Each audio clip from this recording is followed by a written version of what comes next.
Assalamualaikum warahmatullahi wabarakatuh. Perkenalkan, nama saya Ajeng Wijayanti dari Prodi Pendidikan Guru Sekolah Dasar dengan NPM 130 Universitas Pegri Kanjuruhan Malang.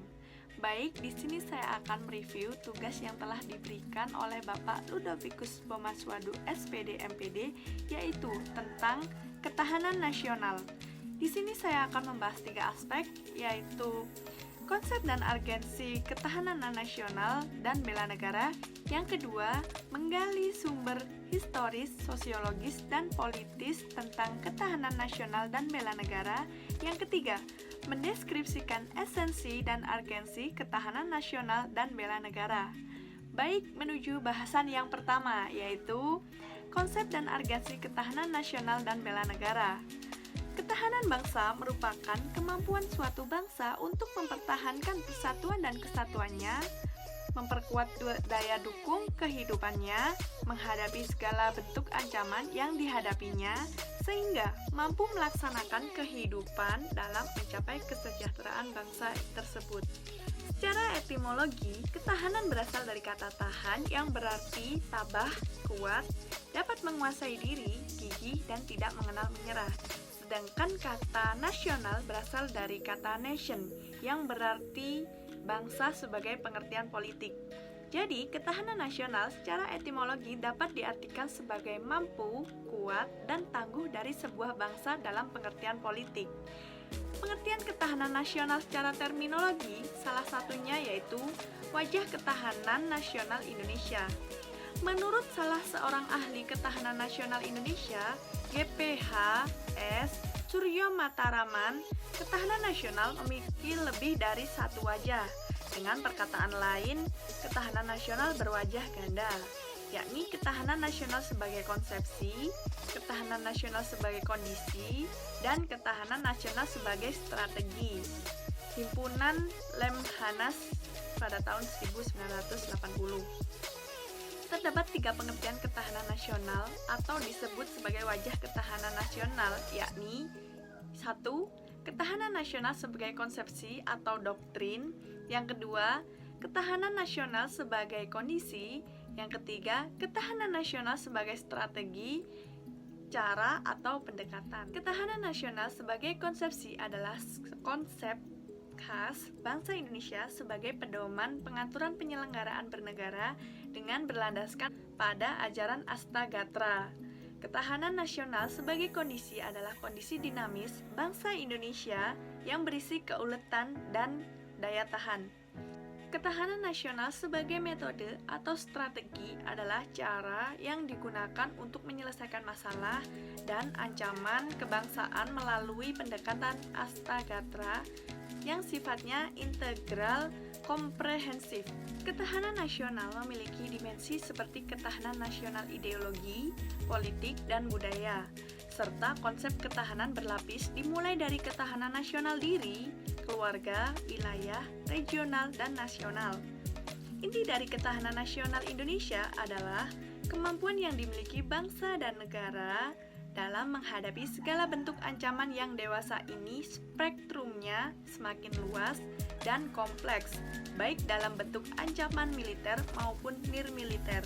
Kita lanjut ke bahasan yang kedua, yaitu sumber historis, sosiologis, politik tentang ketahanan nasional dan bela negara. Secara historis, gagasan tentang ketahanan nasional bermula pada awal tahun 1960-an di kalangan militer Angkatan Darat di SSKAD yang sekarang bernama Seskoad Sunardi pada tahun 1997.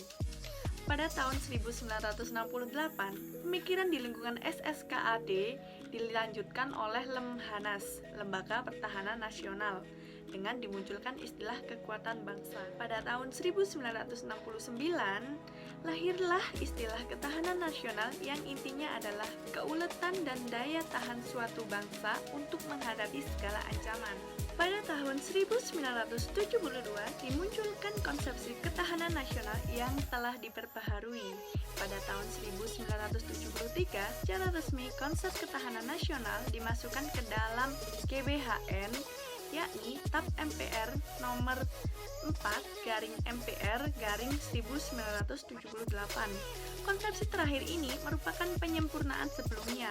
Menurut Haryo Mataraman dalam Panitia Lemhanas 1980, Lembaga Ketahanan Nasional atau Lemhanas Republik Indonesia sebagai lembaga negara yang mengembangkan konsep ketahanan nasional Indonesia sudah membuat badan khusus yang bertugas untuk mengukur ketahanan nasional Indonesia. Badan ini dinamakan Laboratorium Pengukuran Ketahanan Nasional sebagai bagian dari Lemhanas Republik Indonesia. Baik, lanjut ke bahasan yang ketiga atau yang terakhir, yaitu esensi dan urgensi ketahanan nasional dan bela negara.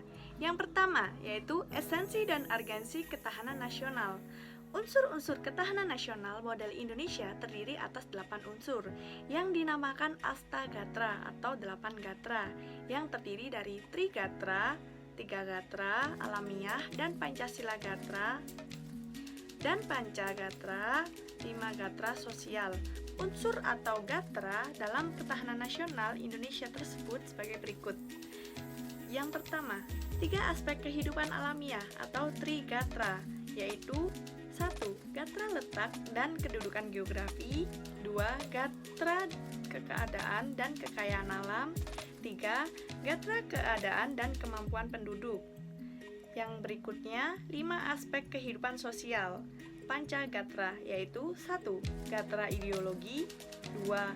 Gatra politik, 3. Gatra ekonomi, 4. Gatra sosial budaya atau Sosbud, yang kelima, Gatra pertahanan dan keamanan atau Hankam. Model Astagatra merupakan perangkat hubungan bidang-bidang kehidupan manusia dan budaya yang berlangsung di atas bumi ini dengan memanfaatkan segala kekayaan alam yang dapat dicapai dengan menggunakan kemampuannya. Model ini merupakan hasil pengkajian Lembaga Ketahanan Nasional atau Lemhanas. Model ini merupakan hasil pengkajian Lembaga Ketahanan Nasional atau Lemhanas. Yang kedua, esensi dan urgensi bela negara. Bela negara merupakan perwujudan warga negara dalam upaya mempertahankan dan meningkatkan ketahanan nasional bangsa Indonesia. Keikutsertaan warga negara dalam upaya menghadapi atau menanggulangi ancaman hakikat ketahanan nasional dilakukan dalam wujud upaya bela negara. Bela negara mencakup pengertian bela negara secara fisik dan non-fisik. Yang pertama, bela negara secara fisik. Menurut Undang-Undang Nomor 3 Tahun 2002 tentang Pertahanan Negara, keikutsertaan warga negara dalam bela negara secara fisik dapat dilakukan dengan menjadi anggota Tentara Nasional Indonesia atau dengan pelatihan dasar kemiliteran. Yang kedua, bela negara secara non-fisik. Menurut Undang-Undang Nomor 3 Tahun 2002 tentang Pertahanan Negara, keikutsertaan warga negara dalam bela negara secara non-fisik dapat diselenggarakan melalui pendidikan kewarganegaraan dan pengabdian sesuai dengan profesi. Pendidikan kewarganegaraan diberikan dengan maksud menanamkan semangat kebangsaan dan cinta tanah air. Pendidikan kewarganegaraan juga dapat dilaksanakan melalui jalur formal, sekolah dan perguruan tinggi, dan jalur non-formal atau sosial kemasyarakatan. Contoh bela negara non-fisik yaitu mengikuti pendidikan kewarganegaraan baik melalui jalur formal maupun non-formal. Yang kedua, berperan aktif dalam ikut menanggulangi ancaman terutama ancaman militer, misal menjadi sukarelawan bencana banjir dan masih banyak contoh yang lainnya. Sekian dari penjelasan saya, semoga bermanfaat. Apabila ada salah kata maupun bahasa, mohon dimaklumi. Terima kasih atas perhatiannya. Wassalamualaikum warahmatullahi wabarakatuh.